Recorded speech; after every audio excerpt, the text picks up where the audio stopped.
ఈ సృష్టిలో ప్రేమ అంటే పులకించని వాళ్ళు ఎవరుండరు. ఎవరో ఒకరు, ఎప్పుడో ఒకరు, ఎవరో ఒక ప్రేమలో వాళ్ళ సేద తీరే ఉంటారు.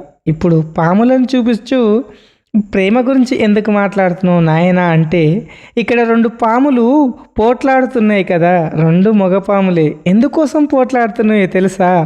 ఇది మే, జూన్, జూలై మాసంలో జర్రిపోతు పాములు ఆడపాము విడుదల చేసే సువాసనలను వెతుక్కుంటూ దానితో సంభోగానికి వస్తాయి. అక్కడికి చాలా జర్రిపోతు పాములు, మగపాములు వస్తాయి. దాంట్లో గెలిచిన మగపాము ఆ ఆడపాముతో సంభోగానికి లైన్ క్లియర్ అయిపోతుంది అన్నమాట.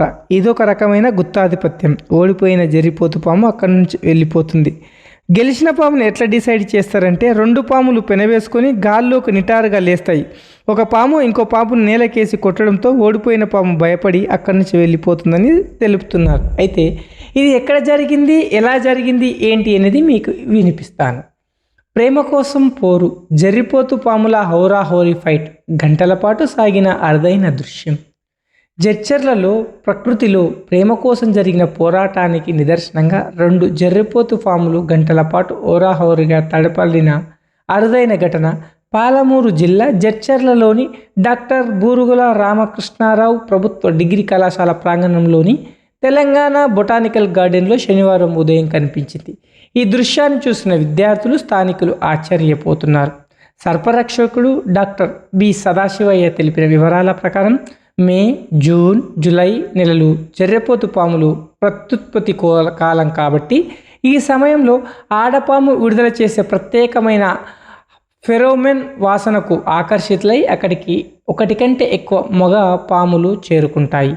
ఆడపాముతో జతకట్టే హక్కు కోసం 2 మగపాములు ఒకదానిని ఒకటి పెనవేసుకొని శరీరంలోని ముందు భాగాన్ని పైకి ఎత్తి ప్రత్యర్థిని కిందికి నెట్టేందుకు ప్రయత్నిస్తాయి.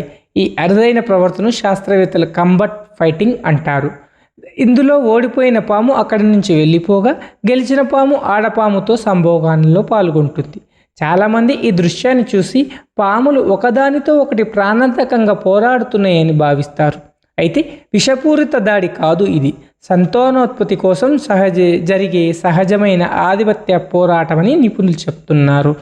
వర్షాకాలం ప్రారంభమైన ఈ రోజుల్లో ఇలాంటి దృశ్యాలు పొలాలు, చెట్ల పొదలు, ఉద్యానవనాలు, బహిరంగ ప్రదేశాల్లో కనిపించే అవకాశం ఉందని ప్రజలు పాములను ఇబ్బంది పెట్టకుండా దూరం నుంచి మాత్రం వీక్షించాలని డాక్టర్ సదాశివయ్య చూశారు కదా పాముల ప్రేమ పోరాటం.